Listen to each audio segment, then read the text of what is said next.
Nageenyi waaqayyo isin haa baay'atu akkam jirtu hordoftoota koo nagaa keessanii ani nagaa kooti galata waaqayyo.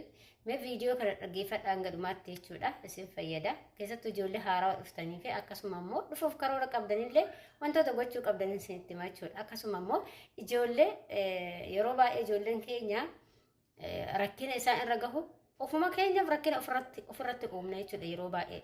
Tokkoffaa irratti ijoollee baay'ee dargee ijoolleen koomentiidhaanii ani koomentii keessan olin baasee haasa'uu hin barbaadu garuu gorsa akka obboleetti akkaatti gorsa isiniif hin kenna jechuudha. Yeroo baay'ee maal jedhu koomentii jalatti ani daa'imuma arabaa ijaa argaa na jibbisiisaa isaanuma na jibbisiisaa jedhe. Lammaffaa irratti immoo madaa'uma tiyya ijaa argaa na jibbisiisaa jettan. Yaa obboleettii kooshii akka kootii mana madaamii jirtan jechuudha. Ergas jibbisiisee maal gochuma biyya ormaa dhuftasin warri madaamii nu jibbisiisettani maal gochaa biyya ormaa dhufte madaamii si soqaa dhufe moo situ soqaa dhufe malee madaamii si soqaa hin dhufne abadan nu kan dhufne anas ta'ee sis ta'e nutu hojiidhaaf dalagaadhaaf jennee isaan bira dhufne malee isaan nu barbaadaniiti muti yookiin immoo isaan dhufanii biyya keenya nu fudhataniiti muti jechuudha nutu rakkina keenya fiyyummaa keenyaaf kaane biyya ormaa dhufne. Erga biyya ormaa dhufte immoo mataa kee qabattee daa'ima isaanis jaalattee ishees jaalattee wal kabajanii isin hunduu keessanuu dalagattu malee madaamii halkanii guyyaa hoos jibbitee nyaaratti guurte mana namaa keessatti nyaara guuruu dhiisiti abadan biyyuma kee keessattuu gaafa nama tokkotti nyaaratti guurtu siif gadi hin jedhu jechuudha sii galte isaan biyya ormaa dhiisite jechuudha. Inni lammaffaan immoo daa'ima kan nu jibbisiisaa jettan. Kan daa'ima arabaa si jibbisiisu maal gochaa biyyaa baate obboleetti koo. Erga daa'ima arabaa hin jaalanne arabni akkas hin jaalanne hin beektu ati. Ofii keessanii maa badaa taatanii yeroo tokko madaamina akkana nu goote madaamina akkana goote jettan. Tokkoffaa irratti ofii keessanii qulqulluu ta'a. Ofii keessanii amanamummaa qabaadha. Ofii keessanii ofitti amanamummaa qabaadha. Ofii keessanii nama hin jibbin. Maal si gootee jibbita amma ilma namaa maaliif jibbita? Inni si haa jibbu malee maaliif jibbitaati? Isaanis akkuma nu'iiti nama, nullee namaa isaanis nama jechuudha. Sinii galtee wanti nama jibbisiisu hin jiru. Ilma namaa hojii jibbita malee ilma namaa jibbuun cubbuudha. Kan nu uume waaqayyo waan ta'eef. Kanaaf daa'ima na jibbisiisa warra jettanii erga daa'ima si jibbisiise maal gochaa kushiina arabaa keessatti jechuun maal gochaa biyya ormaa ta'e hin galtu gara biyya keetii. Moo madaamitti kootu siin jedhe. Moo madaamitti dirqama jedhu siin jedhe. Dirqama madaamin ta'e gaafa ati daa'ima isaanii jaalatte si jaalatti. Gaafa ati daa'ima ishee jibbite abadan sin jaalattu jechuudha. Fakkeenya biyya keenya keessattuu iyyuu mee atumti ofii keetii obboleettii koo sararatanyaa qaxaradhu.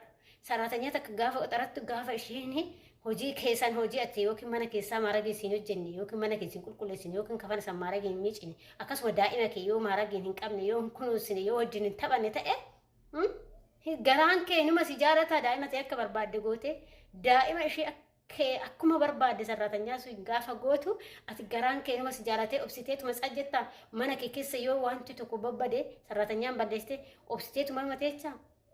Kanaaf odaa ofii keessanii badaa taatanii deebitanii madaaminti yabadduudha madaaminti akkana na qaluu heddi na gorra'uu heddi akkana na goote ijuma argaa ishii na jibbisiisa daa'ima arabaa kana ija argaa na jibbisiisa. Obboleetti koo ijaa argas jibbisiisu maal gochaa dhufte galaa warra akkas jettan deemati qassadhaati galaa isaas soqaan dhufne nutu soqaa dhufe malee isaas nu soqaan dhufne nutu iyyummaa teenya biyyaa baane waan ta'eef gajja'iitii dalagadhu obsiitii dalagadhu hojii mootummaatu gaafa hojjettu biyyuma keenya keessatti hojii mootummaa ashqaabbaxaa hojjechuun hin jiru ashqaabbadhaan bakkatti si darbu jechuudha hojii keessaa si baasu jechuudha akkuma san jechuudha. Kanattuyyuu biyya namaa keessatti immoo obsitee qaqqabattee daa'ima isaanii jaalatteeti. Gaafa daa'ima araboonni immoo hunda caalaa jechuudha. Abbaan feetee amanuu baadhu isaan hunda caala kan jaalatani daa'ima isaaniitti. Ati daa'ima isaanii jaalatte taanaan akka jaalatamtu beeki. Hojiirrallee isaan daa'ima isaaniitti jechuudha. Baay'ee jaalatu daa'ima. Ati daa'ima isaanii qabdi taanaan si jaalatu. Ati daa'ima isaanii daddarbite taanaan si qabu jechuudha. Si ajjeefti sirraayyuun gortu daa'ima isaaniitti nyaaratti guurte taanaan si galte akkuma san gaafa daa'imti si jaalatte akka arabni si jaalattu beeka. Atis gaafa jaalatte gaafa ati daa'imti isaanii si jibbite akka jarri hunduu si jibbu beeki. Kun jalma sarara ofuma keenyaaf badaa taanet jaraan badaadha jenna. Maallu gara jarri ilma namaa jechuudha gaafa amala keessan tolfadha amala gartee amala biyyatti qabatante tolfadhaati barjin bula ilma namaa afaan dubbattan dhiisati bineensa bosonaa jechuudha bineensa bosonaa nama nyaachuuf qeerransa leenca wantoota akkas nama nyaachuuf ta'assan wajjiniyyuu ilmi namaa bee hin jiraata agarre beektan ilaaltanii viidiyoowwan bineensa akkasitti nama nyaatu san wajjinuu hin jiraata maaliif amala ofii tolfatee itti madaqee akkasitti wajjin bulaa jechuudha isinillee araba jechuudha amala keessan tolfattanii wajjin koroltanii daa'ima isaanii jaalattanii sii galte akkasitti wajjin bultanii jechuudha. Kanaaf ati kan daa'ima si jibbisiisu obboleetti kun maaluma gochaa biyyaa baatan an daa'ima arbaa duuban maal akkas ta'a kanattuu sin jibbiti qaba daa'imni kattuu waa sin gochuu diddee tikkeetti qullaa murtee faa sin galchite jechuudha. Sii galte tikkeetti qullaa faa murtee sin galchite jechuudha. Kanaaf bar waaqa kanaaf sin jibbuu bar malee jarri jechuudha. Gaafa ati gaarii taate gaariidha. Akkasuma naan jedhu naan gaafa nuti gaarii taane ati gaarii taane anillee gaariidha jetti madaamin. Ati badduu taane illee badduudha. Sii galee akkas jechuudha. Kanaaf obsaa dalagaa obboleettii koo daa'ima namaan jibbiniiti. Si jammar ilma namaati akkamitti daa'ima fa'aa jibbita rabbii keessan mee waaqas ni uuma jedhaati warrumti daa'ima jibbitan kuni ati naguma qabdaa garuu fayyaan keeti sammuun kee akkamsi jirame daa'ima akkamitti jibbita rabbii keeti. Oduma jarri maalii wallolti daa'ima hin jibbita maal si gooti daa'imti duudadhaa bar atis ilmoo argachuuf teessaa bar dhaggeeffadhu ilmoo argachuuf teecha takka moo maal jetti koomeentii irra dhufte lakkii ati daa'ima harabaa jibboocha ati obboleettii koo daa'imti maal beetti duudadhaa bar ani garuu warri kiyya warra nama akkasitti nama jibbanii nama akkas nama godhastanii wateen akka maatii kootitti wajjin jiraadha garuu an daa'ima dhisiti ilma namaa kamiyyuu hin jibbu. Abbichi yoo na jibbe malee ilma namaa hin jibbu. Maaliif atillee ilmoo argachuuf deemtaa bar. Ilmoo teessa yoo namni jibbu akkam tokko si quuqamee obboleettii koo. Ilmoo kee yoo nyaaran akkasitti si ilaala nama nyaara badaadha yoo ta'e ilmoo ta'e namni ilaale hin jaalatta akkuma san jechuudha arabnillee ilmoo isaanii wajjin kofaltee hojii yoo taphatte jarri si jaalatu. Ilmoo isaanii ati daddarbinaan si ajjeefti si jedha. Si qaluu si jibbuu si qalti. Sii galee akkas jechuudha. Kanaaf amala keessan tolfadhaati wajjin bulaa.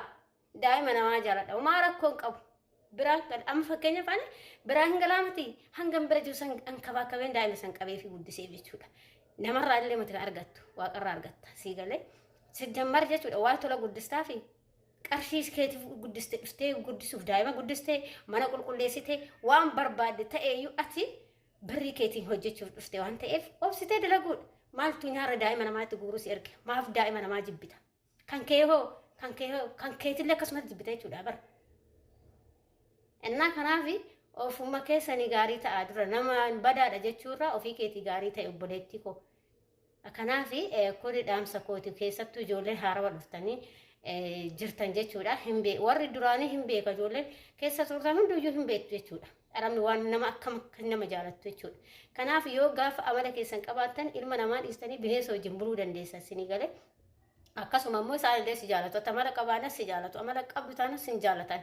Mee laala ijoollee madaamii waan barbaadde sinii gooti bar waan itti baqqaati daa'ima isaanii fi mana isaaniitti galakkistu bar ati badduu taanan akkasumatti si qabdi akkasumatti guddaa waggaa lamaan kee fixutti akkasumatti guddaa jechuudha. Kanarra immoo amala keessan tolfadhaa. Kanaaf amala gaafa tolfattanii jarri bareeduma ta'u. Homaa wanni takkas hin ta'u jechuudha. Sinii galtee kanaaf warri daa'ima jibbitani. Abboo kan daa'ima jibbitu abdaari Saawudii si haa jibbu. Ofirraa si haa jibbatu abdaari Saawudii. Kan nama daa'ima jibbuna jibbisiisaanaayyuu. Waaqa akkamitti daa'ima ilmoo duudaa fa'aa jibbitan keessattuu amma daa'ima haadha hin qabne fa'aa akkamitti jibbitan isin. Akkamitti jibbitiin jedhee bara ilmoo akkamitti jibbita. Daa'ima abbaa feetitu ataa toonnan jaalladha. Daa'ima ilma namaati. Daa'imti keessattuu duudadha wanni isheen beektu hin jiru bara. Akkamitti jibbita. Si haa jibbisiisu hin jedhu. Ofii keetii badaa taateti. Gaafa hojjette gaafa waan badaa hojjette biyya namaa dhiisiti biyya ofii keessattuu sin dhiisa akka seerri sin dhiisu akka sirba yoo ati gaarii taate gaaruu bakka hundattuu gaafa badaa hojjette akkasuma namni kamiyyuu sitti garagaraa dhufu. Haati sitti dhaltee gaafa badaa hojjette sitti garagarti ishee sin jaalattu. Liqimsi kana yoo dandeesse kanaaf riikaardii kana dhaggeeffadhaa aga dhubaatti sitti baay'iseen jira. Warri daa'ima jibbita silaa jibbitu abdaari Saawudii.